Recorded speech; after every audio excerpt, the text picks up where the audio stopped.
Halo guys, Halo. tahu gak sih kalian keresahan kita sebagai mahasiswa? Kenapa susah nabung, susah buat berhemat gitu? Kenapa kita susah buat nabung?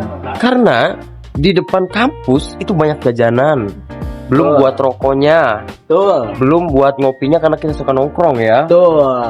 Nah, sekarang kita mau menelusuri kopi-kopi enak di Cirebon dan harganya terjangkau, guys. Untuk kelanjutannya, stay tune.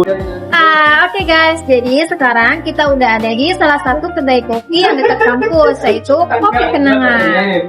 Makanya kita beli kopi ini.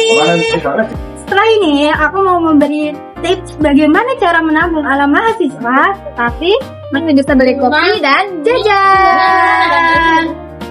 Nah tadi udah dijelasin ya teman-teman sama temanku dan aku juga bahwa keresahan kita sebagai mahasiswa itu kita sulit untuk menabung karena salah satu godaannya adalah jajan yang tadi sudah dicontohkan juga bahwa ada tergiur dengan kopi kenangan. Nah di sini saya mau menawarkan kepada teman-teman sekalian bagaimana caranya kita sebagai mahasiswa itu masih bisa menabung, tapi di sisi lain kita juga masih bisa jajan.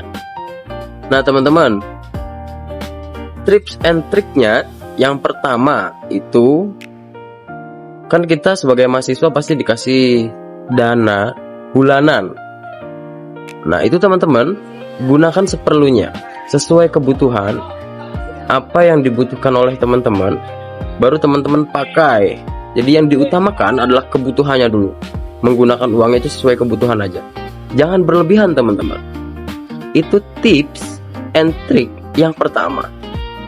Jadi teman-teman itu harus memprioritaskan kebutuhan apa yang teman-teman butuhkan dulu di perkuliahan teman-teman ini.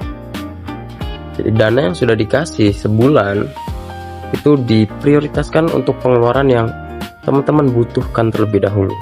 So guys, yang kedua ada nabung buat tujuan tertentu. Nah, tujuan tertentu di sini, misal kita nabung buat dana darurat, buat membeli barang-barang yang dibutuhkan saat belajar seperti laptop, HP, dan alat-alat lainnya untuk menunjang pendidikan kita. Nah, yang ketiga ada catat budgeting setiap bulannya.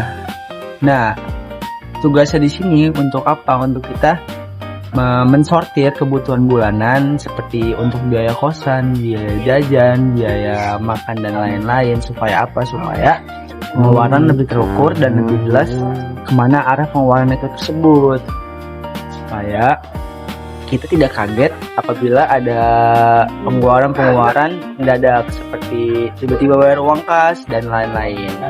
Tips yang keempat, pisahin uang buat tabungan dan buat pengeluaran. Untuk pengeluarannya ada beberapa kategori. Yang pertama mungkin bisa untuk kebutuhan sehari-hari, misalkan makan, sabun, dan lain-lain. Yang kedua ada pengeluaran untuk keinginan. Contohnya kayak tadi kita beli kopi pakai uang pengeluaran untuk kategori keinginan.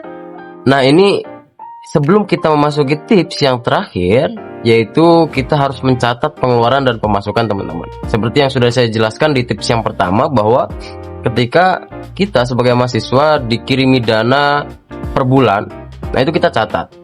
Kita catat berapa, tanggal berapa, kemudian ketika kita ada pengeluaran, setelah itu kita juga catat. Pokoknya apapun yang berhubungan dengan uang, setiap pengeluaran dan pemasukan itu kita harus catat teman-teman. Biar apa? Biar kita tidak bingung setelah itu dana kita itu dipakai buat apa aja dan awal masuk itu berapa. Itu biar teman-teman tahu, sehingga nanti di akhir tipsnya akan dijelaskan. Yang terakhir yaitu evaluasi. Nih, kalau kita udah sampai sebulan penuh, kita harus mengevaluasi pengeluaran apa aja yang kita telah keluarin selama sebulan itu.